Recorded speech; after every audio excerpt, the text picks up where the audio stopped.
आज दिनांक 30/6/2024 रोजी स्फूर्ती महिला संस्थेने डोंबिवलीतील गावाबाहेरील टेकडीवर जाऊन मैत्रिणींनी मिळून चिंच, वड, पिंपळ, नीम या वृक्षांचे वृक्षारोपण केले। डोंबिवलीतील दिवसेदिवस लोकवस्ती वाढतच आहे। तसे पाहता एकंदरीत पावसाचे प्रमाण कमी होते। याला कारण म्हणजे झपाट्याने होणारे बांधकाम, बिल्डिंगी उभारण्याकरिता जंगलतोड होत आहे, त्यामुळे पाऊस कमी पडत आहे। दुसरे म्हणजे पर्यावरणाचे दृष्टीने विचार केला तर झाडाच्या कत्तलीमुळे वातावरणातील ऑक्सिजन पुरवठा पाहिजे तेवढ्या प्रमाणात होत नाही व रोगांचा प्रादुर्भाव होतो। हवा खेळती व शुद्ध मिळत नाही, त्यामुळे वृक्षांची लागवड अतिशय गरजेची आहे। उदाहरणार्थ वड, पिंपळ, चिंच, नीम या वृक्षांची लागवड करणे गरजेचे आहे। म्हणून स्फूर्ती महिला संस्थेने झाडे लावा झाडे जगवा हा राष्ट्रीय उपक्रम दरवर्षी करण्याचे ठरवले आहे।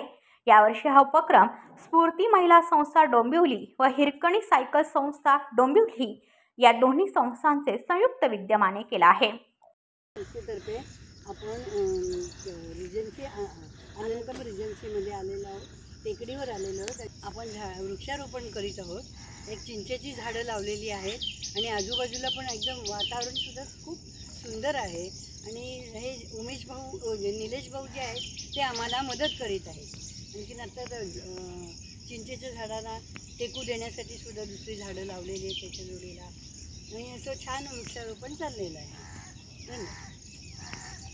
हां, आणि मी क्रांती आणि भारती बागे आम्ही तिघीजणी इथे आहोत, बाकीच्या पुढे गेलेल्या आहेत काही झाडं।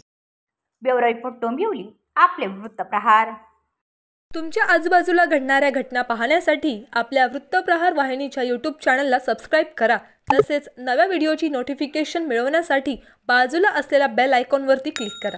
प्रत्येक बातमीला लाईक करा आणि शेअर करा।